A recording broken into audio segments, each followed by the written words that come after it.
Hello दोस्तों, आप सब कैसे हैं। मैं रिहाना आप सभी का JRMCQ में स्वागत करती हूँ। आज हम MCQ करेंगे CG टेट का पर्यावरण वाला भाग। पर्यावरण से 30 प्रश्न 30 अंक के लिए पूछा जाता है। आज हम पर्यावरण अध्ययन से 15 IMP क्वेश्चंस को सॉल्व करेंगे। तो आइए शुरू करते हैं आज की क्लास।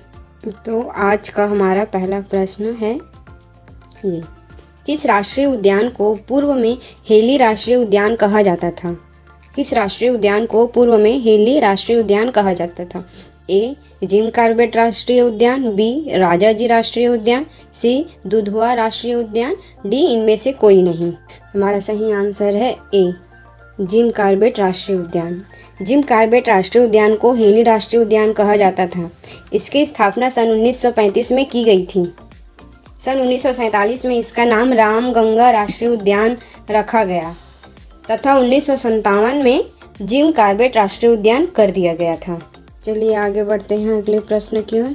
हमारा दूसरा प्रश्न ये रहा, रिक्टर पैमाने से खाली स्थान की तीव्रता मापी जाती है। ए ज्वालामुखी, बी भूकंप, सी सुनामी, डी चक्रवात। इसका सही आंसर होगा बी भूकंप। रिक्टर पैमाने से भूकंप की तीव्रता मापी जाती है। इस पैमाने में 1 से 9 तक की संख्याएं होती है। इसमें अंकित प्रत्येक संख्या अपनी पहली वाली संख्या के 10 गुना परिणाम को बताती है। ठीक है, आगे बढ़ते हैं अगले प्रश्न की ओर। अगला प्रश्न ये रहा, वन्य प्राणी सप्ताह प्रतिवर्ष मनाया जाता है। वन्य प्राणी सप्ताह प्रतिवर्ष मनाया जाता है। ए नवंबर के प्रथम सप्ताह में, बी अगस्त के प्रथम सप्ताह में, सी अक्टूबर के प्रथम सप्ताह में, डी जुलाई के प्रथम सप्ताह में। इसका सही आंसर कमेंट कीजिए। इसका सही आंसर होगा सी अक्टूबर के प्रथम सप्ताह में। 1 से 7 अक्टूबर को प्रतिवर्ष विश्व वन्य जीव सप्ताह के रूप में मनाया जाता है। ठीक है, देखते हैं अगला प्रश्न। अगला प्रश्न है, चावल को पॉलिश करने पर कौन सा विटामिन नष्ट हो जाता है। चावल को पॉलिश करने पर कौन सा विटामिन नष्ट हो जाता है। ए एस्कॉर्बिक अम्ल, बी कैल्सीफेरोल, सी थायरॉक्सिन, डी थायमिन। इसका आंसर कमेंट कीजिए। इसका सही आंसर होगा डी थायमिन। चावल को पॉलिश करने पर विटामिन B1 नष्ट हो जाता है। विटामिन B1 का रासायनिक नाम थायमिन होता है। इसकी कमी से बेरी रोग होता है। ठीक है, देखते हैं अगला प्रश्न। पांचवा प्रश्न ये रहा, लौंग एवं केसर पौधे के किस भाग से प्राप्त होते हैं।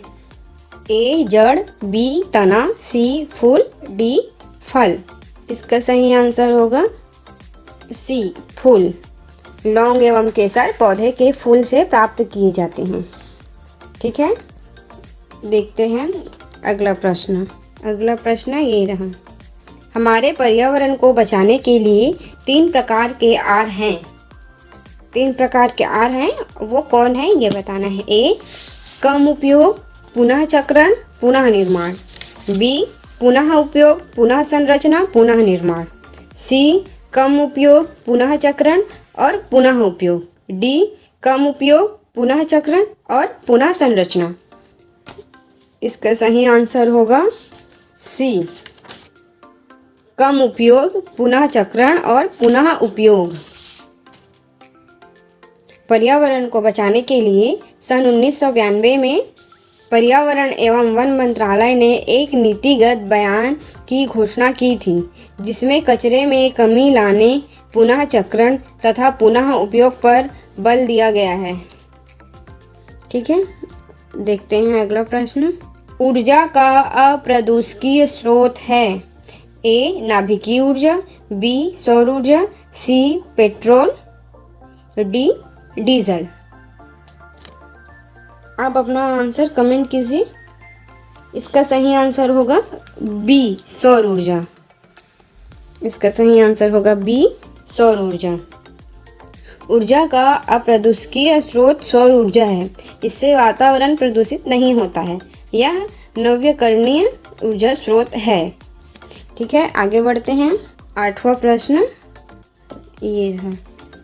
पृथ्वी का उष्मायन का अर्थ है ए ग्रीन हाउस गैसों द्वारा पृथ्वी के तापमान में वृद्धि, बी समुद्र में ज्वार भाटा आना, सी घने जंगलों से वायुमंडल में गैस उत्सर्जन, डी पवन ऊर्जा के कारण पृथ्वी के ताप में वृद्धि।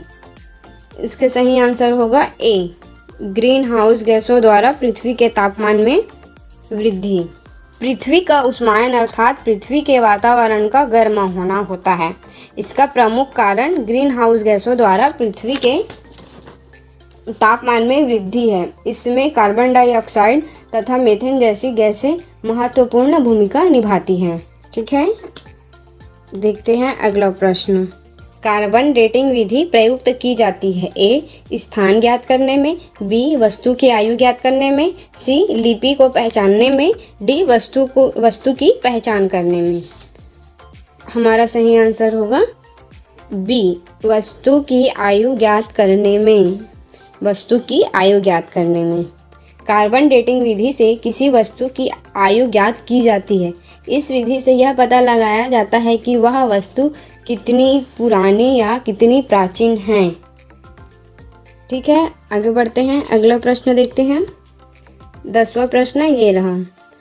अम्लीय वर्षा से ऐतिहासिक इमारतों तथा मूर्तियों का संक्षारित क्षरण होना कहलाता है A dry deposition, B stone leprosy, C aerosol, D इनमें से कोई नहीं।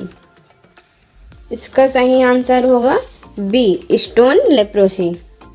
अम्लीय वर्षा से ऐतिहासिक इमारतों तथा मूर्तियों के क्षरण को स्टोन लेप्रोसी कहा जाता है।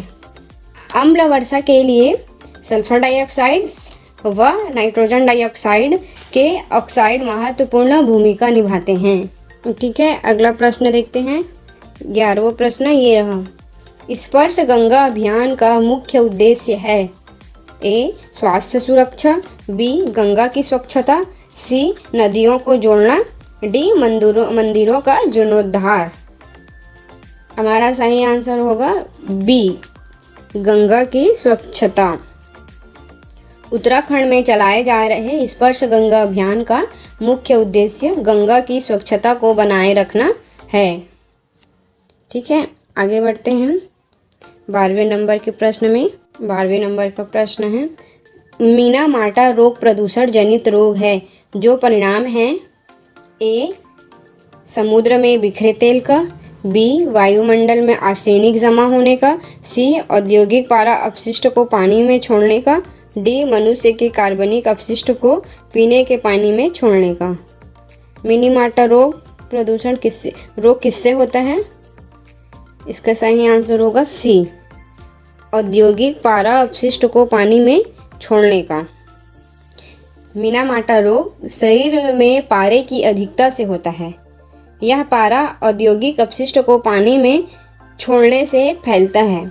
ऐसे प्रदूषित जल के सेवन से यह रोग तेजी से फैलता है। ठीक है, आगे बढ़ते हैं अगले प्रश्न पर। 13 नंबर का प्रश्न है अंतर्राष्ट्रीय स्तर पर वन्य जीवों की सुरक्षा हेतु संस्था है A IUCN, B UNICEF UNICEF, C IUPAC, D WHO। इसका सही आंसर होगा ए IUCN। अंतर्राष्ट्रीय स्तर पर वन्य जीवों की सुरक्षा के लिए संस्था कार्य करती है।